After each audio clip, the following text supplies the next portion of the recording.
Et on se retrouve actuellement sur le BTC face au dollar qui est tout proche d'un point cristal, c'est-à-dire une résistance horizontale qu'il doit casser pour vraiment pumper maintenant très fortement. Vous l'avez vu d'ailleurs, hein, c'est pas un spoil, mais sur le titre de la vidéo ou même la miniature, l'objectif maintenant ce sont les 18 000 à 19 000 dollars avant de reconnaître une correction assez forte. Attention, je précise, la correction assez forte, c'est celle qui est en jaune ici, pour retrouver par après un rebond et s'extirper vers le haut et casser les 19 000, 20 000 dollars pour enfin bien confirmer à 100% un nouveau bull run, si on peut utiliser ce terme entre guillemets non, mais entre guillemets grossier, donc c'est-à-dire une hausse significative assez forte pour celui-ci. Je rappelle également, on se retrouve maintenant sur l'écran ici sur des petites vagues. Ceci est bien entendu mis à l'écran en début pour faciliter la compréhension, mais vous le savez très bien, on se retrouve sur des vagues beaucoup plus complexes que l'on va travailler bien entendu également durant cette vidéo, et donc il y a beaucoup plus de décomptes comme vous le voyez. On va faire ça durant cette vidéo, mais comme d'habitude avant, on doit faire une toute petite intro. Et bonjour à tous, aujourd'hui très heureux de vous retrouver sur le BTC face au dollar qu'on va analyser ensemble juste avant l'intro. Et également je dois remercier les personnes qui font des donations parce que oui, si vous le désirez, vous pouvez soutenir la chaîne, ça fonctionne par donation, vous le savez, ça demande du temps d'enregistrement, de pédagogie, de partage, etc. de plan de trading, de plan d'investissement, bref, ça demande beaucoup de temps tout cela. Et ceux qui veulent récompenser finalement cette dépense et ce partage que j'effectue sur YouTube, vous pouvez le faire, ça fonctionne par donation comme je l'ai dit, et également ces donations fonctionnent par palier. Vers les premiers paliers de donation, je rappelle également, j'envoie en contrepartie toutes les règles des lots en français. C'est un PDF qui est écrit de manière concise, j'ai fait exprès de l'écrire en peu de pages pour que ça soit le plus facilement accessible pour tous, que ça soit débutant ou confirmé. Vous aurez tout en une trentaine de pages alors qu'il est vrai, on aurait pu faire semblant, faire une encyclopédie en 10 volumes avec 400 pages dans chaque volume, mais non, l'objectif c'est pas de faire semblant comme si on passait un doctorat. Non, ici clairement l'objectif c'est d'être autonome le plus rapidement possible. Comme ça par après, finalement on pourrait également faire finalement les mêmes projections de prix, avoir des scénarios haussiers, des scénarios baissiers, créer des plans de trading et des plans d'investissement par vous-même. Maintenant que tout ça a été dit, on part dans le vif du sujet. Donc j'agrandis du coup l'écran. On reste 2 minutes sur le graphique simple et par après on va basculer sur le graphique un peu plus complexe. On reste sur le graphique simple pour que les débutants au début ne soient pas tout à fait perdus et comprennent en tout cas ce qu'on essaye d'apporter durant cette vidéo-ci. Je rappelle également, on est passé boule sur cette chaîne dès qu'on a cassé les 12 500 dollars. Donc pour moi, tant qu'on était sous les 2005, on restait bear, et maintenant qu'on a cassé les 12 500, eh bien on passe boule. C'est-à-dire que oui, un trader et un investisseur, ça je vous rappelle parce que beaucoup de néophytes font l'erreur en fait, mais n'a pas de fierté, n'a pas en fait, comment dire, un enjeu à jouer par rapport à telle chose ou telle chose comme s'il prédisait l'avenir. Non, un trader c'est quelqu'un qui lit, ou même un investisseur c'est quelqu'un qui lit le graphique et qui fait avec ce qu'on lui donne réellement. C'est-à-dire que si le graphique dessine quelque chose, il va pas nier ce que le graphique dessine et il va dire non c'est bear indéfiniment ou non c'est boule indéfiniment alors qu'il y a peut-être que des bougies rouges. Attention à cela et toujours, vous devez avoir un plan, vous le savez très bien, haussier ou baissier après un niveau invalidant. Mon niveau invalidant était les 12 500. Une fois qu'on a cassé les 12 500, 12 400, 12 500, le petit top ici indiqué en date plus précisément de mi-août 2020, et bien une fois qu'on a cassé ça, je ne pouvais pas personnellement rester dans un plan bear étant donné que je ne vois plus de décompte bear dans cette configuration-ci. Maintenant l'objectif des boules, ça va être de casser, vous le savez très bien, le dernier sommet indiqué ici, le 24 juin d'année 2019, ce sommet-là n'est pas le sommet ultime, on le sait très bien, le sommet ultime il est ici, d'accord, c'est-à-dire ici aux alentours de fin d'année 2017, donc plus précisément en décembre d'année 2017. Ici, ce top est aux alentours des 19 625 dollars, presque 20 000 dollars. Vous le savez, pour vraiment confirmer un marché bull, il faut casser ce niveau-là. Tant qu'on n'a pas cassé ce réel niveau, finalement maximum haussier, eh bien on ne peut pas affirmer à 100% qu'on est dans un marché bull. Malgré tout, on est bien entendu dans une perspective de trading ou d'investissement. Il y a bien un moment où il faut placer, vous savez très bien, un scénario et donner une direction au cours, ou sinon on ne ferait rien et on ne saurait pas et je ne sais pas comment on ferait finalement. C'est-à-dire que clairement, maintenant on est passé bull et je vais expliquer maintenant les petites bougies. Pour nous, vous le savez clairement, maintenant, depuis maintenant une semaine, depuis que finalement on a cassé les 12 500, on est haussier, c'est-à-dire que le prochain objectif à atteindre, ce sont ce sommet de 3. Après de connaître, vous le savez très bien, une correction de 4 potentielle, on va en parler, et par après, enfin, l'extirpation, est-ce que ça se dit ? J'ai du mal. Bref, les profs de français, dites-moi si ça se dit, mais je ne pense pas. Mais bref, en fait, le fait de pouvoir s'extirper vers le haut, voire des sommets 24 000, 25 000, et je précise également ceci, c'est un sous-décompte qui fait lui-même partie d'un décompte encore plus grand, qui va avoir les 100 000 et plus. Maintenant, clairement, comment ça se passe ? Déjà, ce petit décompte que l'on voit ici à l'écran, on place comme toujours la racine. D'accord, ici, je remets l'aimant parce que je l'ai retiré. Hop, je remets ici l'aimant, le sommet de la 1, je vais en bas de ma 2 ici, clairement. Et l'objectif, normalement, c'est d'aller chercher ici la zone des 160 61,8% de Fibonacci comme vous voyez à l'écran. Clairement, cet objectif-là est déjà, il faut le comprendre, aux alentours des 18 900 $. On va arrondir à 19 000. Clairement, comme ça, je mettrai ça sur le titre de vidéo également, objectif 19 000. Par après, une fois qu'on reconnaîtra normalement cet objectif théorique des 161,8 minimum, parce que les statistiques nous amènent à ce prix minimum. Après, on peut aller plus haut, qui sont également les objectifs des 261,8 et des 423,6. Malgré tout, on ne va pas se le cacher, les 161,8 et donc la zone des 18 900, 19 000 est très propre par rapport à la résistance que l'on pourra reconnaître par rapport au dernier sommet qui est indiqué ici, fin d'année 2017. Belle zone de résistance pour jouer quoi? Un double top, tout simplement, ou en tout cas presque un double top. Retrouver un retracement assez important de la 4 pour après réellement s'extirper, ce qui nous fera finalement même pas en fait une épaule tête épaule, mais non même pas, clairement même pas, mais juste un double top, petite correction et puis par après on monte avec le cours pour vraiment s'extirper de finalement cette zone de bear qui elle, vous le savez très bien, se confirme toujours et encore entre la zone des 19 000 et des 3 000 $. Tant qu'on est là-dedans, on ne peut pas, c'est-à-dire que tant qu'on est dans cette zone-ci, je vais retirer l'élément. Tant qu'on est encore dans cette zone-ci, on ne peut pas confirmer qu'on est maintenant déjà dans un marché bull. On ne peut pas le faire, on ne pourra le confirmer que et uniquement quand on sera sorti là-bas en haut. Pour le moment, on dit qu'on est dans un marché bull, en tout cas maintenant sur cette chaîne, mais ce n'est que finalement des scénarios, de la spéculation et des perspectives à voir. Maintenant, clairement, pour annoncer un marché bull à 100%, il faut avoir cassé cela. D'accord? En fait, objectivement. Là maintenant, entre guillemets, c'est subjectif. On analyse, on voit, etc. Mais on ne peut pas dire on est bull. Maintenant, peut-être qu'on n'est pas boule, peut-être qu'il y a un piège et peut-être qu'on va faire un nouveau plus bas. Ça, la boule de cristal, personne ne l'a et c'est très important de le comprendre. Malgré tout, dans le décompte qu'on en a, on va retrouver ceci. Je rappelle également, du coup, en fait, si on tape pile poil les 161,8, c'est-à-dire presque les 19 000 $, la correction de la 4 ici par après devrait être assez forte. Alors vous allez me dire, mais pourquoi est-ce qu'elle doit être assez forte, etc. Je rappelle le petit tips, quand on a une 2 qui est faible, par après, on a une 4 qui est forte. Quand on a une 2 normale, on a une 4 normale, statistique normale, d'accord, tout ce qui est de plus original. Et par après, quand on a une 2 qui est forte, on retrouve une 4 qui est faible. Donc petit tips simple, 2 fortes, 4 faibles, forte 2, 4 fortes. Je répète, excusez-moi, je viens de les pinceaux, waouh, c'est pas facile.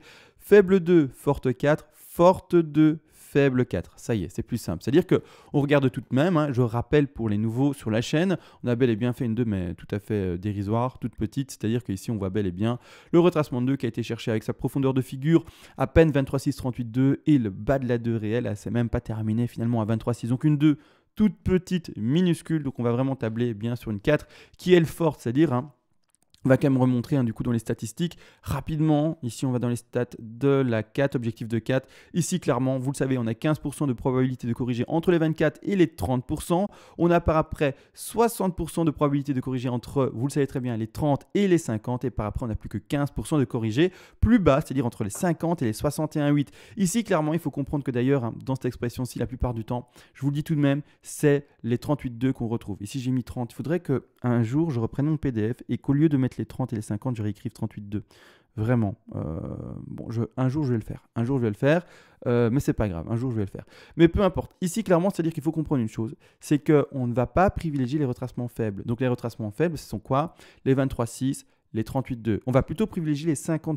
C'est-à-dire que quand on va prendre notre Fibo, on va placer ceci au sommet de 3. Pour le moment, spéculer. D'accord, attention. Pour le moment, les spéculés, il n'est pas vérifié, etc. On fait des scénarios à l'avance. Et c'est-à-dire qu'on va privilégier une correction, comme vous le voyez ici, de 4, d'accord, qui va aller au-dessus des 23,6, qui est faible, au-dessus des 38,2, qui est tout à fait normal, au-dessus même, et voir aller chercher les 50 et même peut-être même plus. Donc clairement, il faudra s'attendre à un moment, normalement, si on va vraiment dans les statistiques les plus courantes, eh bien rechercher de nouveau un prix des 13 897, 14 000 ici, voire même un peu plus bas pour aller frôler même potentiellement les 61,8. Donc ils sont un retour de nouveau aux 12 000. Maintenant, clairement, dans cette configuration-ci, il va être difficile, il faut le comprendre, d'aller beaucoup plus bas. D'aller beaucoup plus bas, ça se peut, mais voilà. Après, il faudra également observer le RSI, comment il évolue, mais clairement, il ne faudra pas tabler normalement sur le fait d'aller beaucoup plus bas. De toute façon, on ne pourra plus, dans en tout cas une configuration boule, si vraiment on va si haut, qu'on va valider une 3, etc., il ne faudra plus normalement privilégier un retour en dessous ici de la 2. Vous voyez ici la 2 qui est aux alentours des 8000, normalement on ne devra pas privilégier un retour de ces prix-là dans un scénario boule. Comme dit, encore une fois, on le rappelle, la boule de cristal, on ne l'a pas. Peut-être que le scénario et le décompte que j'en fais ici, on l'a bel et bien compris, eh bien, est faussé. Et peut-être qu'après un gros crash, qui sait, hein, comme encore une fois et toujours, on parle, vous le savez très bien en ce moment, beaucoup d'informations, et d'ailleurs on le vit de la crise sanitaire, à voir comment le cours, et c'est-à-dire comment les marchés vont le vivre. Maintenant, pour le moment, on observe, on regarde les prix, comment ça se passe, et pour le moment, les prix, pour moi en tout cas, les mouvements de prix m'indiquent que le BTC devrait continuer à monter. Maintenant qu'on a vu cela, on va aller s'amuser dans les décomptes un peu plus complexes, entre guillemets. Ah oui, mais d'ailleurs, j'ai pas fini en fait. L'extension de 5 ici, je l'ai pas fini. Donc en fait, on va faire le travail au complet, hein, d'accord, et on va regarder finalement les objectifs. Alors, je ne vais pas donner un terme de temps parce que le temps ne sait pas le travailler, mais un objectif moyen terme. Alors, vous l'interprétez comme vous voulez parce qu'on ne sait pas travailler le temps, mais c'est-à-dire dans quelques mois, dans un an, je ne sais pas, mais en tout cas, un objectif plutôt proche, pas dans 10 ans, quoi. C'est ça que je veux faire comprendre, ou pas dans 4 ans, vraiment assez proche. Maintenant, c'est-à-dire que ici, les objectifs de 756 seront, d'accord, les alentours des 100% de Fibonacci, qui sont plus précisément les 20 357 $, également les 161,8% de Fibonacci, qui sont, vous le savez très bien, les 24 203 $, et par après également les 261,8% de Fibonacci que l'on voit ici à l'écran. Par après, eh bien, on va retrouver les autres vagues, et ici, je n'ai pas dit le chiffre, en fait, ce sont les 30 000. Et par après, on va retrouver, vous le savez très bien, les autres vagues qui sont, elles, eh bien, d'une configuration beaucoup plus grande. On va analyser ça maintenant, c'est-à-dire que maintenant je suis en weekly, tout ce qui a été exprimé maintenant en weekly, eh bien on l'a vu avec les petites vagues entre guillemets. Maintenant on part déjà dans les vagues beaucoup plus grandes. Et également pas mal de personnes ont vu, qui s'y connaissent un peu en Elliott, ont vu ici par exemple, j'exprime pas ça c'est l'ancien plan boule, bear pardon, ici clairement, pas mal de personnes vont se dire du coup ça c'est une. Regardez, ça par exemple, ça c'est une.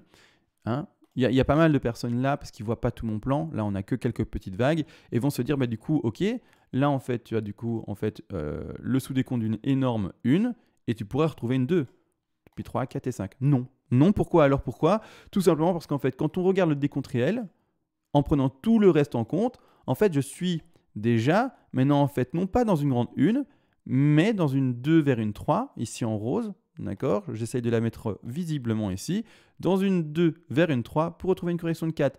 La 2, elle a déjà été faite ici. On est déjà boule en fait depuis les 3299 $ ici sur Bitfinex. Donc on est déjà boule depuis décembre d'année 2018. On a frôlé un nouveau plus bas. Ici, clairement avec 3900, 4000 $ selon les échanges, mais on est déjà boule. Donc ici, en fait, on est maintenant dans une configuration assez fortement haussière avec des retracements baissiers qui seront à chaque fois plutôt faible, d'accord? Donc il faut le comprendre ça également, le décompte ici est assez boule, et puis après il faut également comprendre une chose, c'est que quand le BTC se montre boule, il nous a fait plusieurs cycles où malheureusement, ou alors heureusement, peu importe, ça dépend dans quel sens on est, pour ceux qui ont déjà investi tant mieux, pour ceux qui ne l'ont pas encore fait, voilà, il faut mettre une stratégie en place, achat un peu par palier tous les mois, cassure de résistance et confirmation boule, ou également sur retracement baissier, mais ça c'est à vous de voir encore une fois la stratégie qui vous convient. Mais quand on regarde les précédents entre guillemets bull run du BTC, oula, là j'ai mis trop d'historique, donc d'office le logarithmique ne ressemble à rien. Voici comme suit, mais c'est-à-dire que quand on regarde les précédents entre guillemets bull run, j'aime pas utiliser ce terme, c'est vraiment vulgaire je trouve. Après voilà, bref. Hausse significative, on voit clairement que la tendance est très soutenue et très élevée, d'accord? Et ça monte très haut, c'est ça que je veux dire. C'est-à-dire que c'est la même chose à gauche, d'accord? Ici sur Bitfinex, j'ai pas assez d'historique je trouve, mais ici sur Bitstamp c'est déjà plus complet. Clairement on le voit ici également, depuis 2011, vous voyez bien, la tendance elle est bien soutenue à la hausse, on a la phase de crash, et puis par après une fois que la tendance de nouveau s'installe, eh bien la tendance est à nouveau bien soutenue à la hausse. Ici clairement, une fois qu'on aura cassé, vous le voyez bien, ce nouveau plus haut des 19 000, il n'y a plus qu'à attendre que du coup la tendance soit de nouveau bien soutenue à la hausse, d'accord, pour remonter vers 100 000, 150, à vous de voir. On va regarder bien entendu jusqu'où ça peut monter durant nos analyses et durant les mois et les semaines et les années à venir ensemble.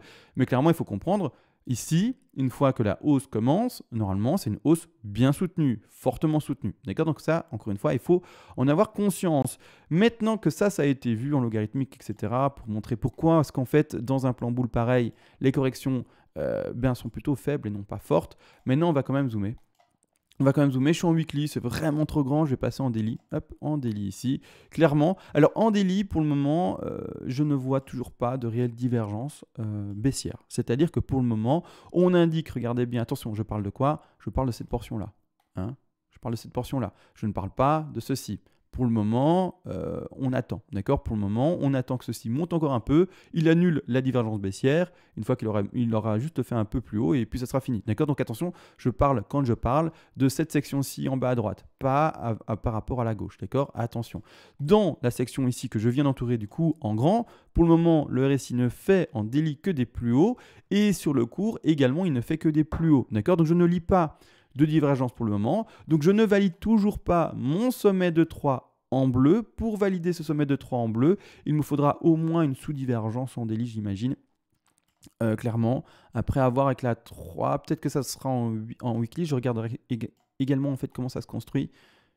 Oui, oui, oui, oui, oui, oui, oui, oui. En weekly, ça sera pour les blanches, c'est bien ça. Et donc ici, clairement, en fait, en daily, il me faudrait, pour bien décompter ça, ici, pour les vagues que l'on voit ici, eh bien, une divergence en daily. Donc pour le moment, je ne vois pas de divergence. En 4 heures, est-ce qu'il y a une divergence? Ça m'intéresse. En 4 heures, est-ce qu'il y a une divergence? Ah voilà, en 4 heures, pour le moment, il y a une divergence. D'accord, attention, une divergence peut se faire annuler parce que ça pumperait qui sait de manière indéfinie. Et puis du coup, eh bien, la divergence se fait annuler également. On passe de nouveau au-dessus. Maintenant, à voir comment ça va évoluer, bien entendu. Pour le moment, il y a une divergence en 4 heures. Ça, c'est déjà bien. C'est-à-dire que le sous-décompte ici que l'on peut voir, eh bien, s'installe dans un bas de 4, ici indiqué, et un rebond de 5. J'ai modifié ici, il faut le savoir, eh bien, mon sommet de 3. Hier, je l'avais placé ici. D'accord, mais à force de travail, etc.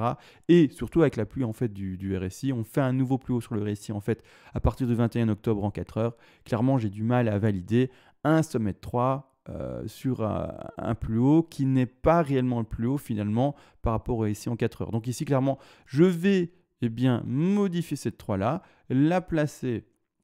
C'était bel et bien que là que je l'avais mis, hein. Je revérifie, voilà, comme suit.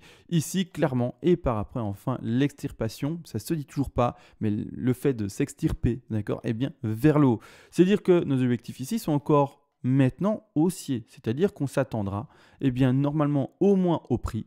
Je vais mettre mon petit fibo, je vais travailler les bleus là pour m'appuyer sur des vagues un peu plus grandes et avoir finalement plus d'appui. Encore une fois, rappelez-vous, plus la time frame est grande, plus les vagues travaillées sont grandes et plus on peut s'appuyer dessus. D'accord? Maintenant, ce qui se passe par rapport d'ailleurs à cette 3, qui normalement a un objectif des 261,8% de Fibonacci, on les a dépassés un tout petit peu. D'accord? Donc on pourrait valider maintenant un sommet de 5 et un sommet de 3 dans cette zone de prix des 13 726 $. Malgré tout, celui qui ouvre un short maintenant, pour jouer un petit short, attention pour aller chercher un objectif qui va rechercher les 12 700, hein, c'est pas un gros short. Après, l'objectif, ça sera d'ouvrir un long une fois qu'on aura retrouvé les 12 700 $ et quelques. Mais maintenant, celui qui ouvrirait un short, attention à ton stop loss, mets-le de manière, je te le dis tout de suite, assez serrée. Parce que si jamais il se trouve qu'on fasse et que le BTC exprime une extension sur la sous 5 ici, d'accord, et du coup, une extension entre guillemets sur la 3, on peut très bien aller chercher les objectifs des 361,8% de Fibonacci qui se retrouvent déjà à 14 800 $ et voire même aller chercher les 423,6 qui sont carrément, il faut le comprendre ici, à 15 663 $. Donc, attention à ceux qui jouent les shorts maintenant. Pour ma part, je vous l'ai dit, je suis sorti de cette configuration de short et je vais tester à chaque fois l'ouverture de long. Donc, je vais attendre une correction pour choper les bougies rouges, ou en tout cas, essayer d'avoir le bas des bougies rouges pour ouvrir des longs et passer finalement à l'achat. Attention, je parle de trading ici, je ne parle pas aux investisseurs. C'est-à-dire que pour le moment, on tempo entre guillemets pour ceux qui voudraient ouvrir des longs, ou en tout cas qui ne l'ont pas encore fait et qui attendent l'opportunité pour le faire. On attend une correction assez forte, ou en tout cas que ça puisse se voir visuellement facilement à l'écran. C'est-à-dire que grossièrement, imaginons que la 3, ça soit déjà maintenant, là je l'exprime juste pour vraiment l'indiquer, que la 3, ça soit déjà maintenant. Il faudra avoir vraiment, vous l'aurez compris, une correction assez forte, c'est-à-dire finalement le suivi de la ligne bleue. Donc vraiment une espèce de stabilisation après ce dernier plus haut pour pouvoir dire ok, on est en train de réellement dessiner un bas de 4, on est en train de dessiner des divergences sur le RSI, des choses comme ça, et par après on peut voir tout simplement le fait qu'on puisse reconnaître le dernier rebond de la 5. Maintenant pour le moment je ne confirme rien, j'attends réellement de voir jusqu'où on va pouvoir tout simplement monter. Et quand s'effectuera les petites bougies rouges, quand il y aura les bougies rouges, là on va essayer de, vous le savez très bien, les choper. En termes d'objectifs en vague blanche, on va regarder ça. Donc le sous-décompte de la 3, on va regarder où est-ce qu'on en est. Et on va regarder si c'est pour le moment un objectif propre, un objectif moins propre ou peu importe. Pour le moment, la 3 a été cherchée, ça je n'aime pas trop, mais un peu en dessous des 361,8. Et d'ailleurs, c'est pour ça que je me demande est-ce que ma 3 se terminerait pas là en fait. Après, ça ne change pas grand-chose, ça. Heureusement, ça ne change pas grand-chose. Par rapport à l'extension de la 5, ça ne change pas grand-chose. Mais voilà, je me demande si 3, la sous-décompte, oui. On va plutôt terminer là, en fait, pour le sous-décompte ici, qui indique la sous-sous-divergence pour... Bon, ceux qui s'y connaissent un peu me suivent. Ceux qui s'y connaissent pas, malheureusement, vous avez perdu le fil. Mais donc, oui, on va plutôt arrêter la 3, pardon, ici au sommet des 13 360$. Par après, on va enfin placer le FIB au bas de 4. Là, ça ne change rien, hein, finalement, le sommet de 3 qu'il était là ou là. Pour l'extension de la 4, l'extension depuis la 4 vers la 5, ça ne change rien. Mais les objectifs vont être les 100%, d'accord, les 161,8 et également les 261,8. Donc clairement, ici, il y a tout le potentiel pour que ça continue à péter, que ça aille chercher les 14 137$, voire même un peu plus haut ici, les 14 900$. À voir, bien entendu, avec quoi ça corrèle le plus, mais... il y a de fortes chances maintenant que si ça pète et qu'on pète, vous l'aurez compris, hein, quand on repasse maintenant en weekly pour le montrer et qu'on pète finalement le dernier plus haut indiqué, hein, il y a de ça peu de dollars finalement, les 13 776$, clairement qu'on pète beaucoup plus fortement et qu'on aille chercher les prix tels par exemple les 14 000 voire même les 15 000$. Maintenant que ça, on a vu, je rappelle également une chose, les gaps, il faut les observer encore et toujours. Donc on va ouvrir ensemble les gaps. Donc je vais sur le graphique des futurs. On a plusieurs gaps qui ont été indiqués en weekly, ou en tout cas en daily, pardon, et surtout ici en weekly, il y en a un, d'accord, mais on va en parler. La chose, c'est que j'ai envie de voir maintenant, en fait, s'il y a des nouveaux gaps qui ont été installés en daily par rapport au dernier pump. Je n'en vois pas en daily. Je vais regarder en des time frames un peu plus petites. Ici, il y a 11 004, mais sinon, dernièrement, il n'y a pas non plus en 4 heures de gap. Après, on peut passer en horaire toujours pour voir, mais après, il faut voir hein, s'ils ont été comblés, oui ou non. Je ne vois pas de gap, en tout cas, qui n'ont pas été comblés. Et donc ici, c'est une hausse qui est tout à fait propre, sans gap, non comblée en tout cas pour le moment. Donc ici, il n'y a rien qui pour le moment m'invite à dire, voilà, grosse correction, etc. Par rapport au décompte, ou en tout cas déjà un sommet de trouvé. Et on va chercher le gap par exemple s'il y avait eu un gap à 12 000 ou quoi. Là, c'est pas le cas. Ah, tout petit gap ici. Tout petit gap là. Vous le voyez ici, micro gap qui se situe entre le prix des 13 075 à ici 13 090.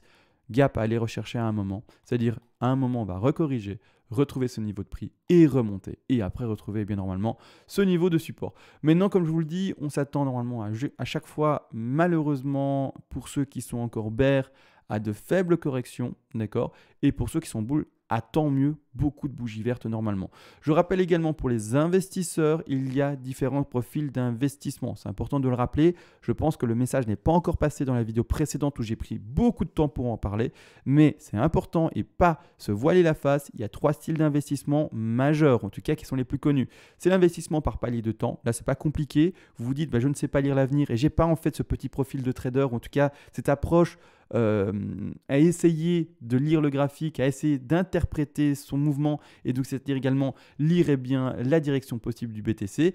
À ce moment-là, ce que je fais, c'est pas compliqué. Je vais acheter un peu tous les mois et de cette manière-là, je serai sûr d'avoir lissé l'achat que je fais sur mon BTC. Et j'aurai un prix moyen, bien entendu, étant donné que j'ai acheté tous les mois. Après, j'ai donné un intervalle pour illustrer les choses, mais vous pouvez acheter tous les 2 mois, vous pouvez acheter tous les 2 semaines, peu importe. Vous divisez votre capital en autant de petits paquets et vous achetez finalement par palier de temps. Ça, c'est le profil que je préconise à tous, ou en tout cas tous les débutants, ou en tout cas même tous ceux qui ont entre guillemets qu'un investissement possible pour eux. C'est-à-dire que si vous n'investissez que sur le BTC, c'est ce que je vous préconise.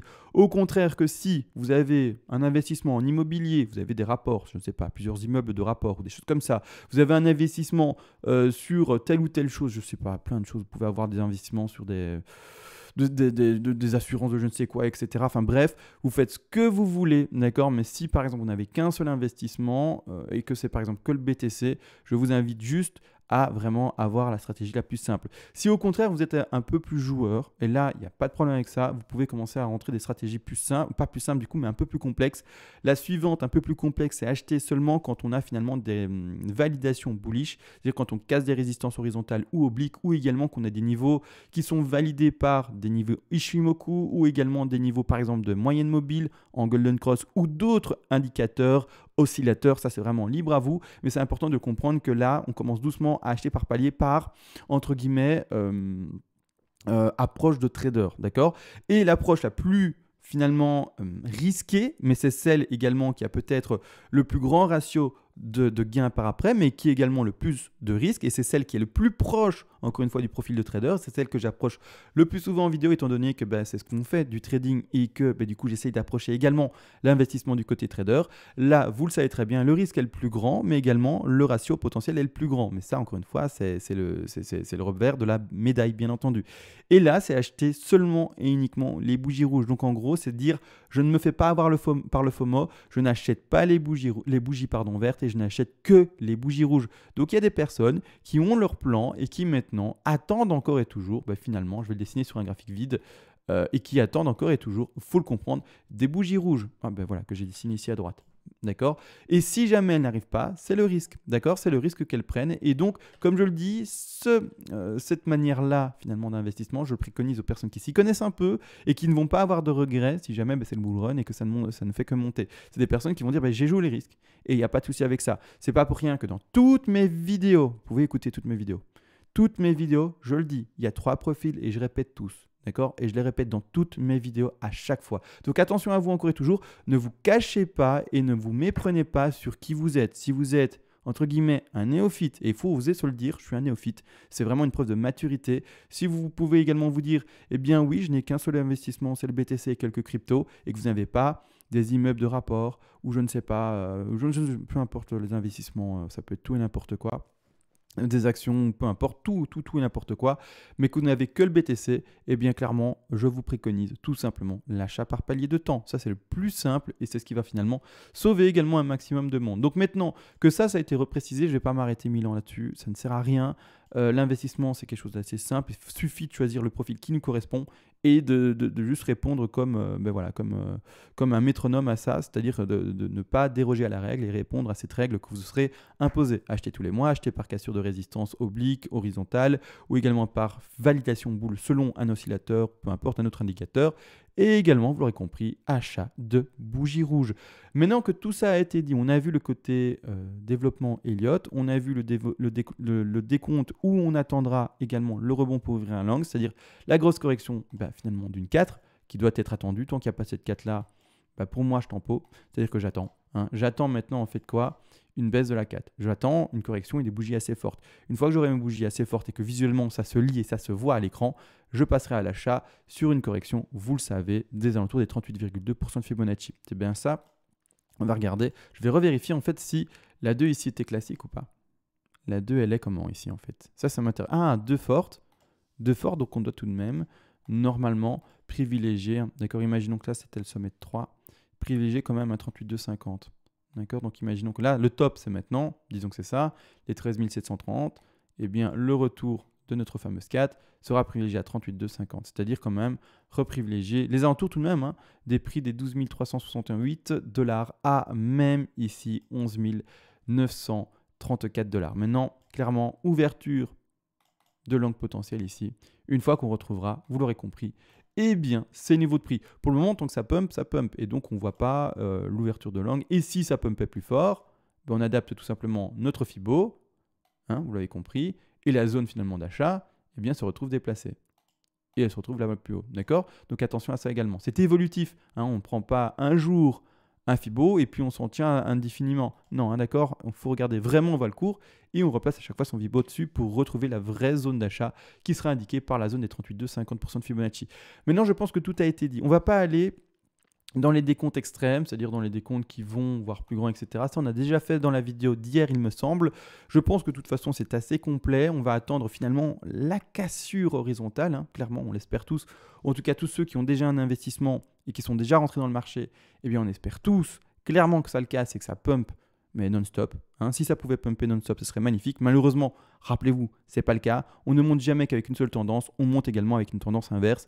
Si on a une tendance haussière, on aura un mélange de bougies rouges.